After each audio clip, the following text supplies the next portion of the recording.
1 bishop, 1 Eucharist, 1 community, ഒരു അൾത്താര, ഒരു മെത്രാൻ, ഒരു കുർബാന, ഒരു സമൂഹം.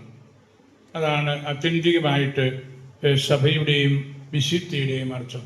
എല്ലാവർക്കും നമുക്ക് ഈ കുർബാനയിൽ വരാൻ പറ്റുകയില്ലെന്ന് നമുക്കറിയാം, പല കാരണങ്ങളുമുണ്ടെങ്കിലും നമ്മുടെ ഈ ഒരു വലിയ തത്വം, ഒരു മെത്രാൻ, ഒരു അൾത്താര, ഒരു വികാരിയച്ഛൻ, ഒരു കുർബാന, ഒരു കമ്മ്യൂണിറ്റി, ആ ഒരു വലിയ തത്വം നമ്മൾ ഇന്നിവിടെ റീക്യാപ്ചർ ചെയ്യുകയാണ്, അതിൻ്റെ പ്രവൃത്തി പദത്തിലേക്ക് കൊണ്ടുവരികയാണ്. നമ്മൾ ദിനഹാകാലത്തിലേക്ക് പ്രവേശിച്ചു. പ്രധാനമായിട്ടും ഈശോയുടെ മാമോദീസായും വെളിപ്പെടുത്തലുമാണ് അവിടെ നമ്മൾ ഉദ്ദിഷ്ടമാക്കുന്നത്. നാളെ ആണല്ലോ ഔദ്യോഗികമായിട്ടുള്ള തിരുനാൾ. നമ്മളുടെ പിരാക്കുളി തിരുനാളൊക്കെ വളരെ പ്രസിദ്ധിയാർജിച്ച കാര്യമാണെന്ന് നമുക്ക് എല്ലാവർക്കും അറിവുള്ള കാര്യവുമാണ്. ഇന്ന് നമ്മൾ കേട്ട സുവിശേഷ ഭാഗം, ഈശോ സ്വന്തം ഇടവകയിലേക്ക് വന്നു. അവിടെ യഹൂദ പള്ളിയുണ്ട്. അവിടെ മുതിർന്ന വല്യച്ഛന്മാർ, യഹൂദ അച്ഛന്മാർ പഴയ നിയമത്തിൽ നിന്ന് വായനകൾ നടത്തുന്ന പതിവുണ്ട്. അതായിരുന്നു അവരുടെ പരിശീലനം. അങ്ങനെ ബാലനായ ഈശോ അവിടെ പോകാറ് പതിവുണ്ടായിരുന്നു. കർത്താവ് അവിടെ വന്ന് നിന്നപ്പോൾ ഒരു യഹൂദ അച്ഛൻ പഴയ നിയമത്തിൻ്റെ ഒരു ഭാഗം കയ്യിൽ കൊടുത്തു. അത് ഈശോ വായിച്ച ഭാഗമാണ് നമ്മൾ കേട്ടത്. അത് യഹൂദന്മാർക്ക് നല്ല പരിചയമുള്ള ടെക്സ്റ്റാണ്. കാരണം അങ്ങനെ ഒരു മിശിഹ വരുമെന്നും അത് എല്ലാവർക്കും സ്വീകാര്യമായ ഒരു രാജ്യം സ്ഥാപിക്കാനാണെന്നും വലിയ രാജാവായിരിക്കും എന്നുമെല്ലാം ഉള്ള ചിന്ത പ്രവാചകൻ വഴി യഹൂദജനം പരക്കെ വിശ്വസിച്ച് പോന്ന ഒരു കാര്യമാണ്. അതുകൊണ്ട് അവർക്ക് അത് മനസ്സിലാക്കാനായിട്ട് ഒട്ടും തന്നെ പ്രയാസം വന്നില്ല. പക്ഷേ ഈ ടെക്സ്റ്റ് വായിച്ചു കഴിഞ്ഞ് ഈശോ പറഞ്ഞല്ലോ, ഇപ്പോൾ നിങ്ങൾ കേട്ടുകൊണ്ടിരിക്കെ ഈ വചനം പൂർത്തീകരിക്കപ്പെട്ടു. വരാനിരിക്കുന്ന രക്ഷകനെക്കുറിച്ച് 6 കാര്യങ്ങൾ പറഞ്ഞല്ലോ. ഇപ്പോൾ നിങ്ങൾ കേട്ടുകൊണ്ടിരിക്കെ നിങ്ങളുടെ ഈ കേൾവിയിൽ ഈ തിരുവചനം പൂർത്തീകരിക്കപ്പെട്ടു. നിങ്ങളാണ് ഭാഗ്യപ്പെട്ടവർ, ഞാനാണ് ആ രക്ഷകൻ. നിങ്ങൾ കേട്ടുകൊണ്ടിരിക്കെ ഈ പ്രവചന വചനം, യെശയ്യാ 61:1 മുതലുള്ള തിരുവചനം ഇവിടെ പ്രവൃത്തിപദത്തിൽ കൊണ്ടുവന്നു കഴിഞ്ഞു എന്ന് കർത്താവ് പറഞ്ഞല്ലോ. അത് വളരെ വിപ്ലവകരമായ ഒരു പറച്ചിലാണ്. ഒരു തിരുവചനം വായിച്ച് ഞാനാണ് അതിൻ്റെ ഉടമ എന്ന് പറയുമ്പോൾ അത് പ്രതീക്ഷിക്കാതിരിക്കുന്ന ഒരു ഭൗമിക രാജാവിനെ പ്രതീക്ഷിച്ചിരിക്കുന്ന ആളുകൾക്ക് അത് സ്വാഭാവികമായിട്ടും ബുദ്ധിമുട്ടുണ്ടാകും. ഇവിടെ നമ്മൾ കാണുന്നത് ഈശോ ആണ് ഏറ്റവും നല്ല എവാഞ്ചലിസ്റ്റ്, തിരുവചനം പ്രഘോഷിക്കുന്നവൻ, ഏറ്റവും നല്ല ഹീലർ, എല്ലാവർക്കും സൗഖ്യം നൽകുന്നവൻ, ഏറ്റവും നല്ല ഇൻ്റർപ്രറ്റർ, ദൈവവചനം നന്നായിട്ട് വ്യാഖ്യാനിക്കുന്നവൻ. ഈ 3 കാര്യങ്ങൾ കർത്താവ് അവിടെ ചെയ്തു. അത് വളരെ വിസ്മയം ജനങ്ങളിൽ ഉളവാക്കി. ഈ പ്രസംഗം നസ്രത്തിൽ സ്വന്തം ഇടവകയിൽ പോയി പ്രസംഗിച്ച ഈ കാര്യം, ഇത് കന്നി പ്രസംഗം എന്ന് മലയാളത്തിൽ നമ്മൾ പറയും. കന്നി പ്രസംഗം വളരെ ഒറിജിനാലിറ്റി ഉള്ളതും ആദ്യത്തേതും ഒരുപക്ഷെ പിന്നെ ആവർത്തിക്കപ്പെടേണ്ടതില്ലാത്തതുമായ ഒരു പ്രസംഗം. ഈശോയുടെ പ്രവർത്തനങ്ങളുടെ സംക്ഷിപ്ത രൂപമാണത്. നസ്രത്തിലെ മാനിഫെസ്റ്റോ ആയിരുന്നു അത്. അതിലെല്ലാം ഉണ്ട്. അതനുസരിച്ച് ഈശോ പ്രവർത്തിക്കുന്നു. അതനുസരിച്ച് ഈശോയുടെ ശിഷ്യന്മാരും പ്രവർത്തിക്കണം. എല്ലാ വ്യാഖ്യാനങ്ങളും പള്ളിക്കകത്ത് വേണം, സിനഗോഗിലായിരിക്കണം, അല്ലെങ്കിൽ നമ്മുടെ ദേവാലയങ്ങളിലായിരിക്കണം. അവിടെയാണ് നിയമവും പ്രവചനവും എല്ലാം വായിക്കപ്പെടേണ്ടതും പൂർത്തീകരിക്കപ്പെടേണ്ടതുമായ കാര്യം എന്ന് ഈശോ നമ്മെ പഠിപ്പിക്കുകയാണ്. ഈശോ അവിടെ ഇരുന്നു, എഴുന്നേറ്റ് നിന്നു, വായിച്ചു, പുസ്തകമടച്ചു, വീണ്ടും പോയിരുന്നു. എന്നിട്ടാണ് പറഞ്ഞത്, ഇപ്പോൾ നിങ്ങൾ കേട്ടപ്പോൾ ഈ പ്രവചനം എന്നിൽ പൂർത്തിയായി. വരാനിരിക്കുന്ന രക്ഷകനെ പറ്റിയുള്ള പ്രവചനമായിരുന്നു അത്. സമഗ്ര വിമോചനം നൽകുന്ന പ്രവചനമായിരുന്നു അത്. പാവപ്പെട്ടവർക്കുള്ള ആശ്വാസം, അന്ധർക്കുള്ള വലിയൊരു സാന്ത്വനം, തടവിലാക്കപ്പെട്ടവർക്കുള്ള വലിയ രക്ഷാകരമായ പദ്ധതി, അതിലേക്കെല്ലാമുള്ള വലിയൊരു തുറവി ടെക്സ്റ്റ് നൽകിയിരിക്കുന്നു എന്നതാണ് ആ തിരുവചനത്തിൻ്റെ ഏറ്റവും വലിയ പ്രസക്തി എന്ന് നമുക്കറിയാം. ഇവിടെ യെശയ്യാ 61 കർത്താവിൻ്റെ ആത്മാവ് എൻ്റെ മേൽ ഉണ്ട്, കർത്താവിനെ അഭിഷേകം ചെയ്തിരിക്കുന്നു. ദൈവത്തിൻ്റെ ആത്മാവാണ് എന്നെ അഭിഷേകം ചെയ്തത്. അത് ദരിദ്രരെ സുവിശേഷം അറിയിക്കാൻ വേണ്ടിയാണ്. എന്താണ് അതിൻ്റെ അർത്ഥം?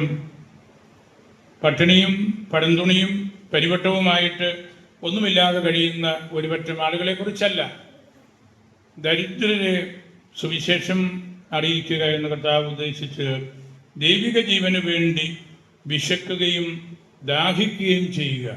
വിശപ്പും ദാഹമുള്ളപ്പോഴാണ് നമുക്ക് ദാരിദ്ര്യാവസ്ഥ. ദൈവവചനത്തിന് വേണ്ടി ആരെല്ലാം വിശക്കുന്നുവോ ദാഹിക്കുന്നുവോ അവർക്ക് ഇത് നല്ല ഭക്ഷണമാണ്. ദരിദ്രർക്ക് സുവിശേഷമാണ്. ദൈവത്തിന് വേണ്ടി ദാഹിക്കുന്ന ആളുകൾക്ക് നമ്മുടെ ഹൃദയം ദൈവത്തിൻ്റെ ആ ഒരു സാന്നിധ്യം വഴി നിറയ്ക്കാനും അങ്ങനെ ഒരു സ്പേസ് നമ്മൾ കണ്ടെത്താനും വേണ്ടിയുള്ള പരിശ്രമത്തിൻ്റെ ഫലമായിട്ടാണിത്.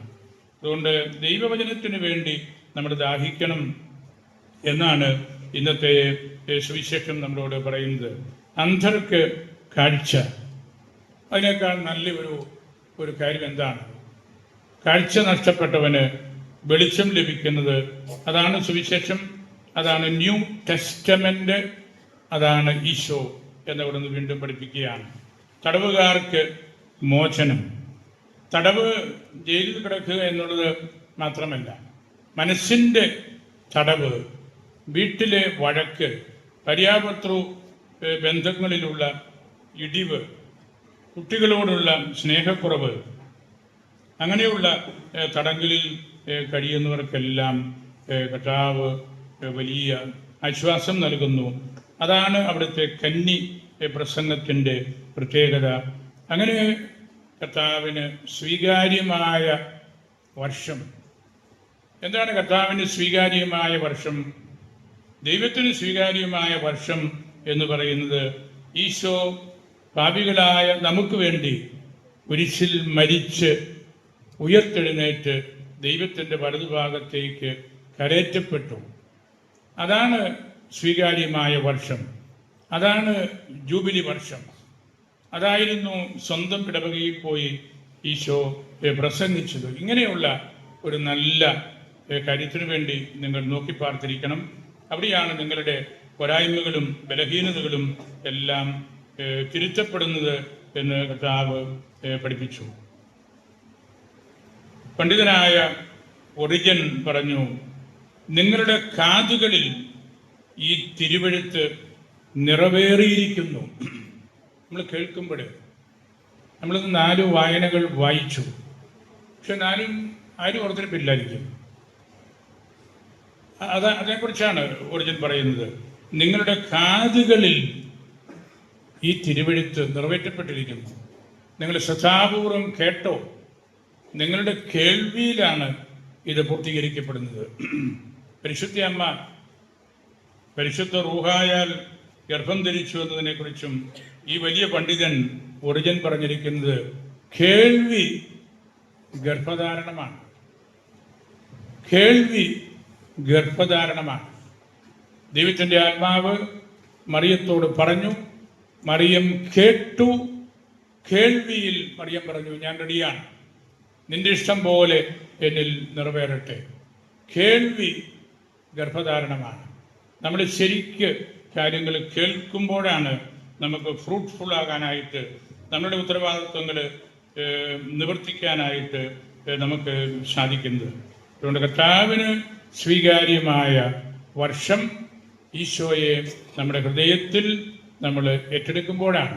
അപ്പോൾ നമ്മുടെ എല്ലാ പ്രയാസങ്ങൾക്കും അവിടുന്ന് ഉത്തരം നൽകും. നമ്മുടെ കണ്ണും കാതും കാഴ്ചയും എല്ലാം ദൈവമാണ് നമുക്ക് നൽകിയിട്ടുള്ളത്. ദൈവമായിരിക്കണം അത് നിയന്ത്രിക്കുന്നത്. കണ്ണുകളെ കുറിച്ച് പറയാറുള്ളത്, കണ്ണാണ് പ്രോഡിഗൽ സൺ എന്നാണ്. പ്രോഡിഗൽ സൺ, ധൂർത്ത പുത്രൻ. എല്ലാം കണ്ട്, ആർത്തിയോടെ കണ്ട് നമ്മുടെ ജീവിതത്തെ നശിപ്പിക്കുന്നത് കണ്ണുകളാണ്. കണ്ണ് നമുക്ക് പലപ്പോഴും ഉപദ്രവകരമായിട്ട് വരാം. പണ്ഡിതന്മാർ പറയുന്നത് ഐ, കണ്ണ്, വാണ്ടേഴ്സ് ആൻഡ് സ്ക്വാണ്ടേഴ്സ്, അലഞ്ഞു തിരിഞ്ഞ് നടന്ന് എല്ലാം നശിപ്പിക്കുന്നു. I, squanderers and wanderers. Wanderer അലഞ്ഞു നടക്കുന്നവരാണ്, സ്ക്വാണ്ടറർ നശിപ്പിക്കുന്നവരാണ്. അതുകൊണ്ട് സഭയുടെ പിതാക്കന്മാർ പറഞ്ഞിട്ടുണ്ട്, കണ്ണുകൾക്ക് കണ്ണാടിയല്ല വേണ്ടേ. കണ്ണാടി ഇല്ലാതെ നമുക്ക് നിർത്തിയില്ല, ഞാൻ കണ്ണാടി വെച്ചിട്ടുണ്ട്. കണ്ണുകൾക്ക് കണ്ണാടിയല്ല വേണ്ടത്, കണ്ണുകൾക്ക് വേണ്ടത് കടിഞ്ഞാണാണ്. സഭയുടെ പിതാക്കന്മാരുടെ പ്രബോധനം അതാണ്. കണ്ണുകൾക്ക് വേണ്ടത് കടിഞ്ഞാണാണ്. നല്ലത് കാണാൻ, നല്ലതുപോലെ കാണാൻ, അത് ദൈവത്തിൻ്റെ മുഖം ദർശിക്കാനൊക്കെ നമുക്ക് സാധിക്കണം. മനുഷ്യന് പൊതുവേ ഉള്ള താല്പര്യം ജനത്തിന് കാണണം, അത്ഭുതങ്ങൾ കാണണം, അത്ഭുതം പ്രവർത്തിക്കുന്നവനെ കാണണം, അവനെ കണ്ടേ പറ്റൂ. പക്ഷേ ദൈവം നമുക്ക് നൽകുന്ന നിർദ്ദേശം അതല്ല. നിങ്ങൾ കേൾക്കുകയാണ് വേണ്ടത്, നിങ്ങളുടെ കാതുകൾ തുറക്കുകയാണ് വേണ്ടത്. നിങ്ങൾ എന്തു കേൾക്കുന്നു എന്ന് ഈശോ ചോദിച്ചല്ലോ. നിങ്ങൾ എന്തു വായിക്കുന്നു? നിങ്ങൾ തിരുവചനമാണോ വായിക്കുന്നത്? തിരുവചനമാണോ കേൾക്കുന്നത്? ആ ചോദ്യങ്ങളാണ് നമ്മുടെ രക്ഷയ്ക്കായുള്ള ഉത്തമ വഴികളായിട്ട് കർത്താവ് നമുക്ക് കാണിച്ചു തരുന്നത്. ഇതെല്ലാം ഈശോ പറഞ്ഞിട്ടും ആദ്യം അവർക്ക് വലിയ മതിപ്പ് തോന്നി, വലിയ കാര്യങ്ങളാണ് പറഞ്ഞത്. സിനഗോഗ് ഭയപ്പെട്ടു, സിനഗോഗിനെ പിടിച്ച് കുലുക്കി, അവിടുത്തെ വല്യച്ഛനും കൊച്ചച്ഛനും ഒക്കെ തകർന്നു. എന്ത് വലിയ കാര്യമാണ് ഈ പറഞ്ഞു കേട്ടതെല്ലാം. പക്ഷേ അവിടെ ചില പിന്തിരിപ്പന്മാർ ഉണ്ടായിരുന്നു. അവർ പറഞ്ഞു, ഇവനാ യോസേപ്പിൻ്റെ മകനല്ലേ, വെറും മരപ്പണിക്കാരൻ, നന്നായിട്ടൊരു കട്ടിലും കസേരയോ ഒന്നും പണിയാൻ മാത്രം കെൽപ്പില്ലാത്തവനാണ്. അതാണ് ആ വാക്കിൻ്റെ അർത്ഥം, മരപ്പണിക്കാരൻ, ടെക്ടോൻ. നമ്മളൊരു വെറും സാധാരണക്കാരൻ, ഇവനാ യോസേപ്പിൻ്റെ മകനല്ലേ എന്ന് പറഞ്ഞ് കളിയാക്കുകയും അവിടെ നിന്ന് മാറ്റി നിർത്താനായിട്ട് പരിശ്രമിക്കുകയുമാണ്. നമ്മുടെ കാഴ്ചകളെയും മനോഭാവങ്ങളെയും രൂപപ്പെടുത്തുന്ന ഒരു സമൂഹമാണ്. ദേവാലയത്തിൽ വെച്ചാണ് നമ്മൾ കേൾക്കേണ്ടത്, കേൾവിയിൽ നിന്ന് നമ്മൾ വിശ്വസിക്കേണ്ടത്. ദൈവത്തിൽ ആശ്രയിക്കുന്നവരാണ് ദരിദ്രർ, ഭൗതികമായ കാര്യങ്ങൾ ഇല്ലാത്തവരല്ല. തോമസ് അക്വീനാസ് വലിയ പണ്ഡിതൻ പറഞ്ഞു, ഈ ലോകത്തിലെ മനുഷ്യരുടെ ഏറ്റവും വലിയ തിന്മ കാണുന്നതെല്ലാം വാങ്ങിച്ചു കൂട്ടുക. വീട്ടിലൊരു ചെമ്പുകല ആവശ്യമുണ്ട്, 10 ചെമ്പുകലത്തിൻ്റെ എന്തൊരു ആവശ്യമുണ്ട്, ഒന്നല്ല 2 കൂട്ടിക്കൂ. എവിടെ ചെമ്പുകലം കണ്ടാലും അല്ല മൊന്ത കണ്ടാലും മേടിക്കുന്ന അമ്മച്ചിമാരുണ്ട്. കിട്ടുന്നതെല്ലാം മേടിച്ചു കൂട്ടും. അതാണ് അക്വീനാസ് പറഞ്ഞത്. ഇനി അല്ലാത്തവരോ, എൻ്റെ വീട്ടിൽ 16 ചെമ്പുകലുമുണ്ട്, എനിക്ക് 2 ഉള്ളൂ, എനിക്ക് വാങ്ങിക്കാൻ പറ്റാത്തതിനെ ഓർത്ത് ഞാൻ വിഷമിക്കുന്നു. വാങ്ങിച്ചു കൂട്ടിയവർ അതിനെ ഓർത്ത് ദുഃഖിക്കുന്നു. ആയിരിക്കുമോ ഇതെല്ലാം നമ്മൾ വാങ്ങിച്ചത്? വാങ്ങിക്കാൻ പറ്റാത്തവർക്ക് എനിക്ക് വാങ്ങിക്കാൻ സാധിച്ചില്ലല്ലോ എന്നോർത്ത് ദുഃഖിക്കുകയാണ്. ഇത് രണ്ടും തെറ്റാണ്. അപ്പം നമ്മൾ ദൈവത്തിൽ ദരിദ്രരാകുന്നവർക്ക് മാത്രമേ കർത്താവ് സമീപസ്ഥനായിട്ടുള്ളൂ എന്നാണ് ഈ തിരുവചനം പറയുന്നത്. ഇന്ന് ഇവിടെ ഈ സെന്റ് പീറ്റേഴ്സ് പള്ളിയിൽ വെച്ച് ഇത് പൂർത്തീകരിക്കപ്പെട്ടിരിക്കുന്നു. ഈശോ ഏകരക്ഷകൻ എന്ന് നമ്മൾ പൂർണ്ണമായിട്ട് വിശ്വസിച്ചാൽ നമ്മുടെ എല്ലാ പൊട്ടത്തരങ്ങളും ചെവികളുടെ മാറും, നമ്മളുടെ എല്ലാ അന്ധതയും കണ്ണുകളുടെ മാറും, നമ്മളുടെ എല്ലാ നോട്ടപ്പിശുകളും മാറി കർത്താവിനെ നോക്കാനായിട്ട് പഠിക്കും. അതാണ് ഈശോയുടെ മാനിഫെസ്റ്റോ, ഈശോയുടെ കന്നി പ്രസംഗം. അത് ജീവിതത്തിൻ്റെ അവസാനം വരെ നീണ്ടു നിൽക്കുന്ന പ്രസംഗമാണ്.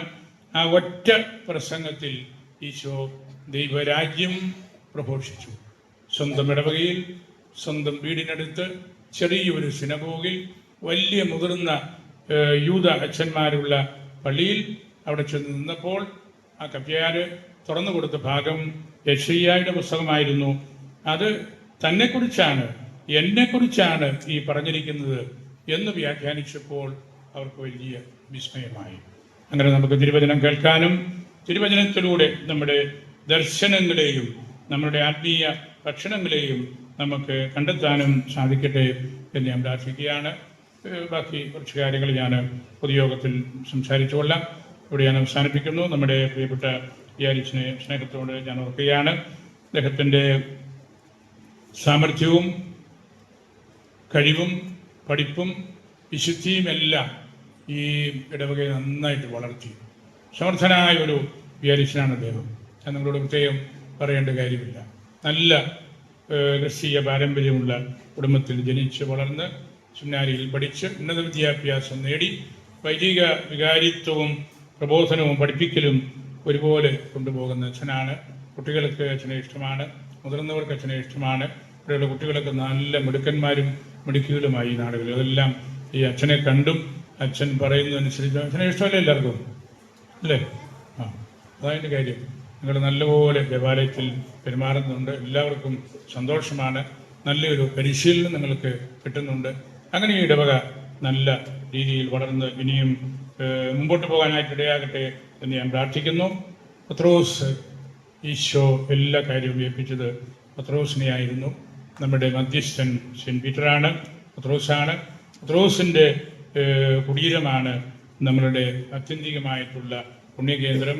പിതാക്കന്മാർ അതിലിമിന വിശിത്ത എന്ന 5 വർഷത്തിലൊരിക്കൽ റോമിൽ പോയി പരിശുദ്ധ പിതാവിനെ കാണുന്നു എന്ന പ്രത്യക്ഷത്തിൽ നമ്മൾ ആ പറയുന്നതിൻ്റെ പിന്നിലുള്ള അർത്ഥം ഈ അതിലിമിന അപ്പോസ്തലോരും പേത്രി പൗളി, പത്രോസിൻ്റെയും പൗലോസിൻ്റെയും ശ്ലീഹന്മാരായ ഇവരുടെ പുണ്യ ഖബറിൻ്റെ മുമ്പിൽ പോയി നിൽക്കുന്ന മെത്രാന്മാർ. അതാണ് അതിൻ്റെ അർത്ഥം. അതിലിമിന അപ്പോസ്തലോരും ആ പുണ്യ പുരുഷന്മാരുടെ ശ്ലീഹന്മാരുടെ ഖബറിങ്കൽ പോയി നിൽക്കുന്ന ആ നിൽപ്പിനാണ് അതിലിമിന വിശിത്ത എന്ന് പറയുന്നത്. അത് ലോകത്തിലുള്ള എല്ലാ കത്തോലിക്ക മെത്രാന്മാരും ആ നിൽപ്പ് 5 കൊല്ലത്തിലൊരിക്കൽ അവിടെ നടത്തുന്നുണ്ട്. ആദ്യം പത്രോസിൻ്റെ കുടീരം, പിന്നെ പൗലോസിൻ്റെ പുണ്യകുടീരം. ആ 2 ഖബറിങ്കൽ പോയി സന്ദർശിച്ച് പരിശുദ്ധ കുർബാന ചൊല്ലി ഇട്ടാണ് പരിശുദ്ധ പിതാവിനെ കാണാനായിട്ട് കയറുന്നതും ഓരോ മെത്രാനും അവരുടെ രൂപതയുടെ അജപാലനപരമായ കണക്കുകളും റിപ്പോർട്ടിങ്ങും എല്ലാം നൽകുന്നതും പരിശുദ്ധ പിതാവ് അതിനോട് പ്രതികരിക്കുന്നതും. അങ്ങനെ നമുക്ക് അപൂർവമായ ഒരു കൃപയാണ് സെൻറ്റ് പീറ്ററിൻ്റെ നാമത്തിൽ ഈ പള്ളി സ്ഥാപിക്കാനായിട്ട് സാധിച്ചത്. അതിൻ്റെ ഒരു ഐശ്വര്യവും കൃപയും ഉണ്ട്. എല്ലാവരെയും ശക്തിപ്പെടുത്തുന്നവൻ സെൻറ്റ് പീറ്ററാണ്. എല്ലാവരെയും അറയാണ്, ശക്തിപ്പെടുത്തേണ്ടവനാണ്, ആരെയും തള്ളി കളയേണ്ടവനല്ല. നമുക്കും ഈ ഇടവകയിൽ കിട്ടിയിരിക്കുന്നതാണ്. ഞാൻ എല്ലാവരെയും സ്നേഹത്തോടെ ഓർക്കുന്നു. ഞങ്ങളെല്ലാവരെയും വിശുദ്ധ പത്രോസിനും പരിശുദ്ധ അൽഫോൻസാമയ്ക്കും സമർപ്പിച്ച് എൻ്റെ വാക്കുകൾ ഉപസംഹരിക്കുന്നു.